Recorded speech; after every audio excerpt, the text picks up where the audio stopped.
अस्सलाम वालेकुम दोस्तों, मेरा नाम है अली, मेरे साथ हमेशा की तरह मौजूद है दाऊद और आप देख रहे हैं इस वक्त क्रिकेट लवर अली शो। क्योंकि इसको देखना है दोस्तों आप लोग से बात करने जा रहे हैं। बात करेंगे आज आपके साथ टॉप ग्रीन न्यूज का सेगमेंट है, आप लोग से शेयर करेंगे। नंबर 1 पे आप लोग से बात करने जा रहे हैं, नंबर पर अपडेट आ रही है। वो अपडेट आ रही है पाकिस्तान और न्यूजीलैंड के दरमियान जो आज T20 खेला गया। कुछ खबरें गर्दिश कर रही है क्या शाहीन और बाबर के दरमियान कोई रिफ्ट नजर आई, क्योंकि बाबर और शाहीन थोड़ा अलग अलग दिखे, काफी जेल होते हुए नहीं दिखे दोनों। जरा इस पे बात करेंगे जिसके बाद जो हमारे पास अपडेट आ रही है वो आ रही है फवाद आलम को लेकर अपडेट आ रही है। वो क्या अपडेट आ रही है वो आप लोग से शेयर करेंगे। और बात करेंगे, बड़ा ही थ्रिलर मुकाबला हुआ भाई जिम्बाब्वे और श्रीलंका के दरमियान। ऐसा लग रहा था कि जिम्बाब्वे इस मैच को ले जाएगा, लेकिन श्रीलंका ने मुंह के अंदर से विक्ट्री जो है जिम्बाब्वे की छीन ली। 14 रन चाहिए थे आखिरी ओवर में और चेज हो गए 14 रन। जरा इस पर भी बात करेंगे। तो अगर आप हमारे चैनल पर नहीं पहली बार आए, चैनल को आदमी सब्सक्राइब करें, साथ लेकर बैठा भूलिएगा। तो बात का आगाज करते हैं नंबर खबर के साथ जो हमारे पास आ रही है। तो दाऊद साहब, आज खेला गया पाकिस्तान और न्यूजीलैंड के दरमियान जो पहला दूसरा T20 था। पाकिस्तान को पहले में भी शिकस्त हुई, पाकिस्तान को दूसरे में भी शिकस्त हुई, लेकिन बाबर आजम और शाहीन थोड़ा जो है वो अलग अलग दिखे और काफी डिबेट चल रही है कि दोनों के दरमियान क्या रिफ्ट बरकरार है। और हमने तो आपको ये काफी टाइम पहले बता दिया था जब हम श्रीलंका ट्रैवल करके दोनों गए हुए थे, उसके एशिया कप के लिए शुरू वहीं से सारा ये मामला स्टार्ट हुए थे। क्योंकि वहां पर बाबर आजम को ऐसा फील आता था कि शाहीन शाह अफरीदी को विकेट्स लेने चाहिए थे, शाहीन शाह अफरीदी विकेट नहीं ले रहे, परफॉर्म नहीं कर रहे और जाके खिलाड़ियों के साथ भी मेरे से ज्यादा जो है चिपके हुए, कभी किसी को मोटिवेट करते कभी किसी को। और बाबर आजम को वहीं से पता चल गया था कि शाहीन शाह अफरीदी कप्तान बनना चाहते हैं और वहां से चीजें चली। और फिर वर्ल्ड कप के अंदर जो है बाबर आजम ने पीसीबी को स्पेशल कहा कि भाई आप शाहीन शाह अफरीदी को वाइस कैप्टन मत बनाए, ऐसे भेजने मैं शादाब को साथ लेके जा रहा हूं, इसकी फॉर्म नहीं, मैं इसको ड्रॉप भी कर दूंगा, मैं आपको गारंटी देता हूं, लेकिन आप इसको वाइस कैप्टन बनाए। लेकिन सारी चीजों करने के बावजूद भी शाहीन शाह अफरीदी बाद में कैप्टन बन गए। तो मैं अभी यही दाऊद से बात कर रहा था जब हम ये वीडियो बनाने लगे थे कि फिर बाबर आजम को उस टाइम शाहीन को ये क्या जरूरत थी खिलवाने की कि इसको वाइस कैप्टन ना बनाओ। देखें, आज पाकिस्तान और न्यूजीलैंड का दूसरा T20 मैच खत्म हो गया है। बाबर आजम ने अच्छी इनिंग खेली, बैक टू बैक दूसरी 50 भी बनाई है। काफी सारे बाबर आजम के हाथ में T20 के रिकॉर्ड्स भी हैं। अगर आज आप बात करें तो बाबर आजम पहले पाकिस्तानी बल्लेबाज बन गए हैं जिसने पावर प्ले में T20 में 200 चौके मारे हों। 200 चौके मारने वाले पहले T20 के बल्लेबाज बन गए हैं, पाकिस्तानी प्लेयर बन गए हैं। रिकॉर्ड्स तो हैं, आप इधर से दिखाओ, जितने भी स्टैट्स निकालो बहुत सारे रिकॉर्ड मिल जाएंगे आपको, हम भी बता सकते हैं, हमारे पास भी हैं। लेकिन वो बात भी चल रही है बाबर आजम के ऊपर। फिर बाबर आजम का नंबर चेंज हुआ, 3 पर आया। देखो, हमने उस टाइम आपसे बात की थी कि जब हफीज थे और शाहीन थे, जब और बाकी आपके बैटिंग कोच वगैरह बैठे थे और जब टीम मीटिंग हुई थी कि ओपनिंग जोड़ी तोड़नी है, तो उसमें जो ज्यादातर जो हफीज वगैरह चाह रहे थे, शाहीन भी उतना बोल नहीं रहे थे, लेकिन शाहीन भी एग्रीड ही थे कि साइम के साथ फखर को ओपनिंग में आ जाना चाहिए, बाबर रिजवान दोनों को ओपनिंग से हटा देना चाहिए। लेकिन वहां पर रिजवान ने कन्विंस किया हफीज के साथ अकेले में जाके, उनको बताया कि मैं T20 में मैं भी तेज स्टार्ट लूंगा, मैं अटैकिंग कर सकता हूं, मैं T20 में तेज खेलूंगा। और हमने देखा भी कि उसके बाद उन्होंने तेज किया। उन्होंने काफी हद तक बताया, ज़का अशरफ से भी बात की, T20 के हवाले से वाइस कप्तानी भी उनको मिल गई। उसके बाद हमने देखा कि उनके पास बड़ी चीजें अच्छी रही हैं। लेकिन हमने देखा कि बाबर आजम जब से खत्म हुई है उनकी कप्तानी, गई है वर्ल्ड कप के फौरन बाद से, आप देखो दौरा ऑस्ट्रेलिया था, वहां पर भी हमने एक चीज देखी कि बयान आते रहे शान मसूद के भी बाबर आजम को लेके, या उनकी तारीफ करते रहे, या बाद में शाहीन शाह अफरीदी T20 सीरीज से पहले करते रहे या सीरीज के दरमियान मीडिया में आके करते रहे। लेकिन हमने देखा कि बाबर आजम ने कुछ खास ऐसी बात नहीं की, खामोशी इख्तियार की। और हमें फील्ड में भी बाबर आजम को शाहीन के इतना करीब नजर नहीं आए, बिल्कुल खामोश ना ही हमें टेस्ट सीरीज में नजर आए। चलो टेस्ट सीरीज में वो कप्तान नहीं थे, लेकिन अभी शाहीन शाह अफरीदी कप्तान है, हम इसमें भी देख रहे हैं नाराज नजर आ रहे हैं। हाँ, नजर आ रहे हैं। और देखो, मैं बात करूं तो ये ऐसा ह्यूमन, ये कोई ऐसी बात भी नहीं है कि आप बोलो कि यार वो क्यों नाराज है, मतलब नेचुरल है, मतलब जस्टिफाई करता है एक आप। क्योंकि देखो, जिस वे में कहानी चल रही थी इन दोनों की, हम क्योंकि देखो लड़ाई जो शुरू हुई थी वो तो हमारे सामने ही हुई थी, हमारे सामने ग्राउंड के प्रेमदासा स्टेडियम अभी, क्योंकि हम उसके ड्रेसिंग रूम के बाहर खड़े हुए थे। जैसे अगर आपको याद हो, हमने एक बार बताया भी था कि एक दिन वो श्रीलंका और पाकिस्तान का मैच था, तो शनाका ने जो वेदर रिपोर्ट थी वो हमसे ली थी। इवन अली तो आई थिंक शुरू में पहचान भी नहीं पाए थे कि वो शनाका ही है। हाँ, मुझे आवाज इन्होंने मुझसे कंफर्म किया, वो इसलिए क्योंकि वो थोड़े ऐसे मतलब सूखे से थोड़े इस तरह के नजर आते हैं ना। मैं असल में वीडियो कर रहा था, वीडियो में पीछे से मुझे आवाज दिया, लो वेदर का बताओ, क्योंकि वो उसके आगे नजर नहीं आ रहा था। हाँ, तो इन्होंने पूछा, बारिश का पूछ रहे थे कि क्या होगा, तो उसके बाद इन्होंने मुझसे पूछा कि ये शनाका ही है ना। मैंने कहा, इन्होंने कंफर्म किया, तो मैंने कहा हाँ ये शनाका ही है। तो बात यह है कि हम बिल्कुल ड्रेसिंग रूम के बाहर थे। ये श्रीलंका का ड्रेसिंग रूम है, वो पाकिस्तान का ड्रेसिंग रूम है, और जो पाकिस्तान का ड्रेसिंग रूम है उधर ही ये लड़ाई हुई थी जो शाहीन की। फिर बाबर से रिफ्ट हुई, टीम उस दिन 2 घंटे बाद निकली थी। फिर उसके बाद इवन एयरपोर्ट में हमने रिफ्ट बताई, खबर दी जब इनकी पीसीबी के चेयरमैन ज़का अशरफ ने और सलमान नसीर ने डायरेक्ट इंटरफेरेंस दी, दोनों के दरमियान कहा कि जी अपना दूर करो। सोशल मीडिया में दोनों ने चीज डाली, बाबर को बोला आप शाहीन की शादी में भी जाओगे, इनकी काफी चीजें बेहतर की। हम काफी लोग कहने लगे हुए थे जी कि आप वैसी रिपोर्ट कर रहे हैं, ये देखो दोस्ती है दोस्ती है।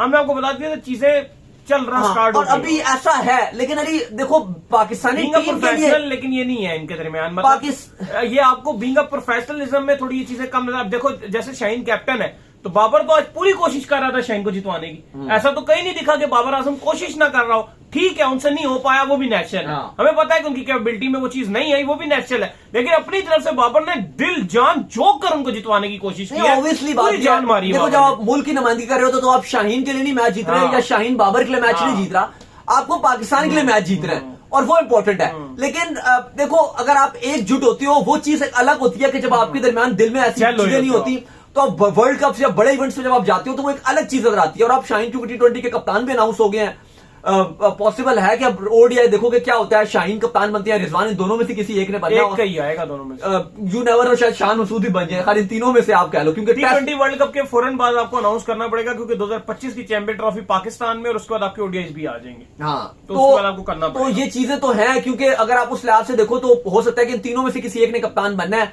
अब जो जिसकी परफॉर्मेंस ज्यादा बेहतर रहेंगी एज अ कैप्टन, अगर टेस्ट में शान की रही तो हमारे ऐसे ही होता है, तो डायरेक्ट आपको कप्तान जो है वो बन जाएगा, शान मसूद आपके बन जाएंगे ओडीआई कप्तान। अगर शाहीन की कप्तानी अच्छी रही तो वो बन जाएंगे, अगर दोनों की अच्छी ना हो तो रिजवान ओडीआई के कप्तान बन जाएंगे। और रिजवान अगर ओडीआई के कप्तान बन भी है तो मुझे लगता है कि अच्छा ही है, कोई बुरी बात नहीं। अगर आप तीनों फॉर्मेट के अलग भी बना दो, रिजवान को ओडीआई का बना दो, T20 का शाहीन है और टेस्ट का आपका शान है, तो इसमें भी कोई बुराई नहीं है। लेकिन ये बात भी हकीकत है अली कि इस टाइम जो थोड़ा सा हमें नजर आ रहा है कि बाबर आजम थोड़ा सा अलग है, और ऐसा लग रहा है एक चीज अच्छी भी है, वो लग रहा है कि बाबर आजम का जो फोकस है वो गेम पर आ गया। आपने ऐसे देखा था कि वर्ल्ड कप में रन नहीं आए, प्रेशर लिया हुआ था, दौरे ऑस्ट्रेलिया में भी थोड़ा सा रन उनसे नहीं बन रहे थे, लेकिन अब ऐसा फील हो रहा है कि बाबर आजम ये महसूस कर चुके हैं कि अब मेरा फोकस सिर्फ रन बनाने पे होना चाहिए। कप्तानी वो अब करना चाहते नहीं है, ना वो कप्तान है, ना उनका शौक है, ना उनका इंटरेस्ट है, उनका फोकस अब रन पे बनाने पर है, बैटिंग पर है। एक ये भी अच्छी बात है कि उनको नंबर से भी फर्क नहीं पड़ता, वो नंबर 3 पर आए हैं और 3 में आके दोनों मैचेस में उन्होंने रन बनाए। और अच्छी बात ये थी कि आज पावर प्ले में भी आके उन्होंने आते साथ पहली गेंद से रन बनाना शुरू किया, पहली गेंद से उन्होंने बाउंड्री की ट्राई की और पहली गेंद से वो एक अटैकिंग मोड पर नजर आए हैं। ये एक अच्छा साइन है, लेकिन अब कहानी यही है कि अगर इनके दरमियान आई होप कि अगर कोई छोटी मोटी ये चल भी रही है चीज, या ठीक है शायद चीज ना भी हो, लेकिन दिल अगर एक दूसरे के साथ उस तरह से भी नहीं बने हो जाएंगे मैच, तो आई होप कि हो जाए। लेकिन सोशल मीडिया में काफी ज्यादा चल रहा है, लोग हमसे पूछ भी रहे थे कि ये क्या सीन चल रहा है, तो आई होप कि इस सीरीज के बाद आगे खत्म हो जाएगा मामला, क्योंकि मैं आपको नहीं रिजॉल्व नहीं होंगी, मैं आपको वही बात बता रहा था, ये जो पीएसएल आएगा ना, हाँ, ये जो पीएसएल आएगा ये इन चीजों को थोड़ा बाहर देगा, ये इन चीजों को थोड़ा क्लियर बताएगा। क्योंकि अगर शाहीन जब कप्तान होंगे लाहौर कलंदर के, बाबर कप्तान होंगे पेशावर ज़ल्मी के, पीछा पड़ेगा, रिजवान कप्तान होंगे शान मसूद कप्तान होंगे अपने कराची किंग्स के, रिजवान मुल्तान के सही पेचे हैं ये तो। अब शराब को भी तप है कि मेरी वाइस कप्तानी जो गई है वो भी इस्लामाबाद के सारे दूसरे खा के खेलेंगे, उनको है शराब के भी दिल में बात है कि शाहीन मेरा नंबर ले गया, अगर बाबर नहीं तो मैंने पूरी वजीर बना हुआ था, मैं मेरा हक था। यही होता है वजीर, ये जो चुकू लोग होते हैं ना, चुकू, इससे आपको एग्जांपल सेट होती है कि चुकने वालों को नहीं दुनिया जो है टकराने वालों को याद रखती है। तो ये जो बना हुआ था ना शदाब, बहुत ज्यादा चुकने वाला, देख लो शदाब टीम में भी नहीं खेल रहा, ये होता है चुकने के नतीजे। लेकिन मुझे ऐसा फील हो रहा है कि जो आपका पीएसएल आएगा रैली, उसमें ये खुलकर लड़ेंगे, मतलब लड़ेंगे ऐसे कि आपको स्लेजिंग नजर आएगी, बिल्कुल, मतलब ऑन फील्ड आपको स्लेजिंग नजर आएगी। जैसे इससे पहले होता था ना कि टॉस पे आ रहे हैं तो एकदम जप्पियां मार के खड़े हो गए हैं कि कोई भी जीते हमें तो फर्क नहीं पड़ता, ऐसे टॉस पे बयान दे देते थे, काफी फैंस कहते थे क्या अनप्रोफेशनलिज्म है। इस बार आपको पीएसएल में ये कुछ नजर नहीं आएगा कि चप्पियां और बप्पियां नजर नहीं आएंगी। इस बार नजर आएगा आपको, जब पेशावर और लाहौर भी मैच खेल रहे होंगे ना, तो उसमें भी आपको नजर आएगी टसल।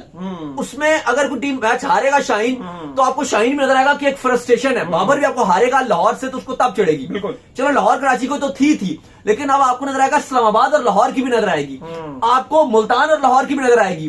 कराची की तो चलो राइवलरी चल रही है, अगर रिजवान को कराची से राइवलरी होगी या बाकी टीमों से भी होगी, तो आप देखोगे क्या मुल्तान और इस्लामाबाद की भी चलेगी, क्योंकि इस्लामाबाद में माद आ गए हैं, तो ये थोड़ा सा है। और ये आपको चीजें बड़ी खुलकर नजर आएंगी, लेकिन आई होप कि ये चीजें पीएसएल तक ही खाली रहे, बाद उसके ठीक हो जाए। बाकी जो कप्तानी की बात है, देखो आज आपके जो बैटिंग कोच है वो भी आए थे, आजम खान के हवाले से सख्त उनसे सवाल किए गए कि आजम खान से रन नहीं बन रहे हैं, उनका क्या होगा। और मुझे लग रहा है कि जो आपका थर्ड अब T20 है, जाहिर है केन विलियमसन भी वो मैच नहीं खेलेंगे, उनको ऑलरेडी आज हैमस्ट्रिंग भी खिंच गया था, ऑलरेडी उन्होंने पहले ही बता दिया था कि मैं तीसरा मैच नहीं खेलूंगा, ये मेरा आखिरी मैच है, फिर मैं अगले 2 मैचेस के लिए ज्वाइन करूंगा बाद में। कि मुझे तो ऐसा फील हो रहा है कि शायद वो सीरीज खेले ही ना, क्योंकि अपने आपको ऑलरेडी वो तैयार करना चाह रहे हैं, फिर आगे उनका आईपीएल का भी कॉन्ट्रैक्ट है और ही बड़ी चीजें हैं, फिर वर्ल्ड कप भी है, तो अपने आपको आराम देना चाह रहे हैं। लेकिन जो चीजें वो थोड़ी सी जो है वो डिफरेंट होंगी, और आई होप कि पाकिस्तान मुझे लग रहा है कि 11 में भी तब्दील करेगा। मुझे उसामा मीर का रोल इस 11 में समझ ही नहीं आ रहा कि अगर बॉलर खाली आप उनको ऐसा खिला रहे हो तो वो उनकी कैपेबिलिटीज है नहीं, और अगर आप उनको ऐसा ऑलराउंडर खिलाते हो तो वो आप नहीं मानते उनको ऑलराउंडर। हमारे कहने से फर्क नहीं पड़ता। अगर शाहीन पहले आ रहे हैं, अब्बास आफरीदी आ रहे हैं, वो 10वें नंबर पे अगर कोई बल्लेबाजी करने के लिए आ रहा है तो सॉरी टू से वो ऑलराउंडर नहीं होता।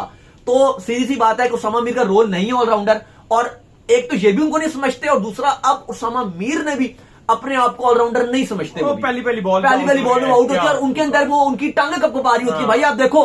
और लीग के अंदर यही बंदा कन्वर्ट होता है, लीग में जिस वक्त छक्के मारता है लंबे लंबे। बाकी आगे आजम को भी देखना पड़ेगा कि उनका क्या फ्यूचर है पाकिस्तान के लिए, मतलब आजम को नहीं देखना। मुझे लगता है कि अभी 3 T20 आप और दे दो, मुझे ऐसा फील आता है। दे देना परफॉर्मेंसेस तो बिल्कुल नहीं है, जो सच्ची बात है, परफॉर्मेंसेस बिल्कुल भी नहीं है, और ये किसी के अब्बा जान की टीम भी नहीं है, ये तो स्ट्रेट फॉरवर्ड सी बात है।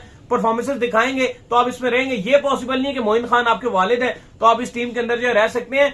मतलब कई दफा आजम खान को ये होता है ना कि लोग कहते हैं यार आजम खान को आप सपोर्ट नहीं करते। भाई हम यहाँ बैठकर बात जरूर करते हैं, लेकिन परफॉर्मेंसेस तो दिखाएं ना। अगर परफॉर्मेंसेस नहीं दिखाएंगे तो हम थोड़ी ना यहाँ बैठे हुए। लेकिन देखो, क्योंकि अब T20 आपके लिए डू और डाई, आखिरी मैच, आखिरी जो तीसरा T20 है, मैं वो हार गया, अब सीरीज हार जो कि आपको कम बैक करना है। तो मुझे उस ऐसे लग रहा है कि अगर आप हसीब या साहिबजादा फरहान के साथ भी चले जाओ तो कोई बुराई नहीं है, क्योंकि दोनों मैन इन फॉर्म है, दोनों डोमेस्टिक में आग लगा के आ रहे हैं, दोनों के रन आए हुए हैं। जैसे हमने देखा कि साइम अयूब ने पहले ही मैच में रन बनाए थे, बाद में रन नहीं आए, लेकिन हमने देखा है तो उम्मीद कर सकते हैं कि शायद हसीब आए या दूसरे आपके साहिबजादा फरहान है, शायद वो कुछ एक्स्ट्रा ऑर्डिनरी कर जाए। लेकिन फिलहाल सिचुएशन कोई पाकिस्तान के हक में नजर नहीं आ रही। और दूसरा, बॉलिंग इंतहाई निकम्मी है, इंतहाई निकम्मी है। शाहीन को थोड़ा सीखना पड़ेगा, और जमान को भी नहीं ला रहे ना, वही मैं कह रहा हूं ना, एक जमान को लेकर खुदारा मेरे हाथ ये जुड़े हुए हैं। ओ भाई, हारिस रऊफ से पावर प्ले से हटा दो 2 ओवर। आप हारिस रऊफ के ओवर देखो, उसने अपने जो आखिरी 2 ओवर डाले अली, उसमें 8 रन दिया और 3 खिलाड़ी आउट। मेरे सामने हारिस के जो 2 ओवर है ना, जैसी पावर प्ले खुले, एक तब होना चाहिए हारिस का 1-2 ओवर, और एक हारिस के ओवर होना चाहिए 11-12 ओवर के बाद। या अगर आप चेस करवाने दूसरी टीम को जा रहे हो, आपको लग रहा है यार इनकी डेप्थ में हमें जरूरत पड़ सकती है, तो आप 15 ओवर के बाद उनके। अब देखो ना, हारिस रऊफ को पहले 2 ओवरों में 30 रन पड़े, पहले 2 ओवर में रऊफ को 30 पड़ा, और जो आखिरी उन्होंने डेथ ओवर्स में बॉलिंग की उसमें उनको 2 ओवर में 8 रन उन्होंने दिया और 3 आउट की। क्या मतलब ऐसे कि डेथ ओवर में अच्छी बॉलिंग कर रहा है। और दूसरा, आई होप कि जमान खान को चांस इतनी बॉल करते हैं और 2 फील्डर बाहर होते हैं, सिर्फ बैट लगता है बाउंड्री हो जाती है। और दूसरा, मुझे लगता है कि इनको जमान खान को डालना पड़ेगा, जो आपका नेक्स्ट T20 मैच है वो, इवन अगर अब्बास अफरीदी को आराम भी करवाना चाहते हैं, बेशक अब उसको भी आराम करा दो अगर किसी और को नहीं खिला रहे, लेकिन मैं जमान को देखना चाह रहा हूं, क्योंकि मुझे लगता है कि बेस्ट कॉम्बो जमान के साथ ही पाकिस्तान की बॉलिंग का बनेगा। जब जमान खान भी रेस्ट कर सकते हैं, जमान का भी कोई इंपैक्ट नजर नहीं आ रहा है, ना बैटिंग में आ रहा है ना बॉलिंग में इंपैक्ट नजर आ रहा है, बस नॉर्मल ही चल रहा है। लेकिन अब उनको ऐसा बैटर तो खिलाएंगे ना, और एक आपको समा को बाहर करना पड़ेगा, उसी का नवाज को लाना पड़ेगा, और डायरेक्ट नवाज। चले कल प्लेइंग 11 भी खैर बनाएंगे। इसके बाद जो अपडेट श्रीलंका का बता दिए, फवाद आलम के वाले से जो अपडेट आ रही है जी, वो अपडेट ये आ रही है कि फवाद आलम की क्या अपडेट है, बताएं जी। देखें जी, फवाद आलम आपको पता है कि भारतीय अखबारों में चल रहा था और लगातार ये खबरें चल रही थी कि फवाद आलम पाकिस्तान को छोड़ चुके हैं, और माइनर लीग जो यूएसए में खेल रहे थे वो रिटायर्ड हो चुके हैं पाकिस्तान से। तो फवाद आलम ने आज एक निजी चैनल को इंटरव्यू दिया, जहां पर उन्होंने बात की। उन्होंने कहा कि अभी मैंने फैसला नहीं किया है, ऑलमोस्ट मैं फैसला कर चुका हूं, लेकिन मैं अभी यूएसए में अपनी क्रिकेट खेल रहा हूं, मैं जल्द पाकिस्तान वापस आ रहा हूं और फिर मैं अनाउंस करूंगा कि मेरा क्या फैसला, और रिटायरमेंट के हवाले से भी बताऊंगा। लेकिन कुछ सोर्स बता रहे हैं कि वो फैसला कर चुके हैं। वो फैसला अब मजबूरी भी है ना भी करेंगे तो क्या हो जाएगा, मतलब क्या मैं रिटायर्ड नहीं हूं फिर भी क्या, लेकिन उनको जो सिलेक्शन कमेटी है वो उनको प्लान में नहीं देख रही, कंसीडर ही नहीं करी। तो बेहतर ये कि वो खुद रिटायरमेंट दे दें, तो वो टाइम से वो अपनी करियर आगे खेले। हाँ, जो भी है, तो लग यही रहा कि वो पाकिस्तान वापस आ रहे हैं, और उसके बाद फिर वो अगले चंद महीनों में, वो चंद आप कह रहे हैं कि कुछ हफ्तों में वापस आ रहे हैं, यानी कि 1 आध महीने में जल्दी वो वापस आने जा रहे हैं, पाकिस्तान आएंगे, और फिर वो बाकायदा तौर पर शायद अपनी रिटायरमेंट का ऐलान करेंगे। खैर, जिसके बाद जो अपडेट आ रही है वो आ रही है श्रीलंका और जिम्बाब्वे को लेकर। बड़ा कमाल किस्म का मैच हुआ श्रीलंका और जिम्बाब्वे के दरमियान। ऐसा लग रहा था कि सिकंदर रजा अकेले ही जिम्बाब्वे को जितवाना चाह रहा है। बैटिंग सिकंदर रजा ने की, बॉलिंग में सिकंदर रजा 3 से 4 विकेट्स जो है वो श्रीलंका की ले गया। और आखिरी ओवर पर जब बात आई तो आखिरी ओवर में चाहिए था 14 रन, सामने खड़े हुए थे मैथ्यूज, यहां से जो है वो इनके लंबे बॉलर है, क्या नाम है जी, मुजरबानी जो है वो बॉलिंग कर रहे थे। तो मुजरबानी ने 14 रन खा लिया, इवन 2 चौके उनको पड़ गए पहली 2 बॉलों पर मैथ्यूज से। उसके बाद 6 रन रह गए, फिर उन्होंने मैथ्यूज को एक बॉल बीट कराई, फिर उसमें मैथ्यूज को आउट किया, फिर 2 बॉलों पे 6 रह गया, फिर टेल एंडर आए, टेल एंडर से उन्होंने अगली बॉल पे चौका खाया, उससे अगली बॉल पे डबल करवाया और मैच खत्म। देखो एक बात तो बता दी, मैथ्यूज और शनाका ने आज पूरा प्रेमदासा स्टेडियम श्रीलंकन फैंस से घचाघच भरा हुआ था। पहला T20 मैच था, 83 पर श्रीलंका के 6 खिलाड़ी आउट हो चुके थे और मैथ्यूज और शनाका ने बता दिया कि एक्सपीरियंस का कोई नेमो बदल नहीं होता, क्योंकि वहां पर श्रीलंका आउट क्लास हो चुकी थी। क्योंकि इससे पहले हीरोइक किस्म की जो है वो रजा सिकंदर ने बैटिंग की और एक हीरोइक 50 के बाद 143 पे लेके अपनी टीम को सिंगल हैंडेडली, और एक आप कह लो डिसेंट टोटल लग गया था, क्योंकि जिस तरह का विकेट था थोड़ा स्लो विकेट था और श्रीलंका के भी हाल बुरा था, क्योंकि सिकंदर रजा ने 4 ओवर में 13 रन देके 3 खिलाड़ी आउट कर दिए विद द बॉल भी। तो इस टाइम 83 में 6 खिलाड़ी आउट हो चुके थे और हसारंगा जब आउट हुए कप्तान, उसके बाद शनाका और मैथ्यूज ने गेम को लेकर गए और एक टाइम पे 8 गेंदों पे 18 रन रह गया था और ये दोनों खड़े हुए थे और मैच बिल्कुल इनके हाथ से निकल गया था। लेकिन उसके बाद मैथ्यूज ने भी शानदार हिटिंग की और शनाका ने भी एक आध बाउंड्री मारी और गेम जो है वो लास्ट बॉल पे गई और उसके बाद भागकर उन्होंने 2 रन बना लिए और इस तरीके से मैच श्रीलंका ने अपना नाम कर लिया और आखिरी बॉल पे मैच फिनिश किया और 3 विकेट से मैच जीत लिया 144 रन बना के। और मैथ्यूज और शनाका ने हीरोइक किस्म की जीत दिला दी। आखिरी जो आप कह लो कि एक चौका और एक डबल रन जो बनाया था वो चमीरा ने बनाया था और इस तरह श्रीलंका पहला T20 अपने नाम कर गया। तो उम्मीद करते हैं आज हमारे शो आपको आएगा पसंद। आप वीडियो को लाइक कीजिए, हमारे चैनल को सब्सक्राइब कीजिए, साथ ही बेल आइकन को बजाइए और एक और काम कर लीजिए और वही कर लीजिए इंस्टाग्राम के ऊपर आप जाइए इनको फॉलो कीजिए। इंस्टाग्राम में मुझे फॉलो कर लीजिए, वहां पे मैं मौजूद हूं दाऊद क्रिकेट के नेम से। अगर आपको कोई सवाल हो तो भेजिएगा, उनको भी फॉलो कीजिए। मैं जो क्रिकेट लवली ऑफिशियल के नाम से लिंक डिस्क्रिप्शन में मौजूद है, जाइए फॉलो कीजिए। अल्लाह हाफिज, गुड नाइट का रखिएगा।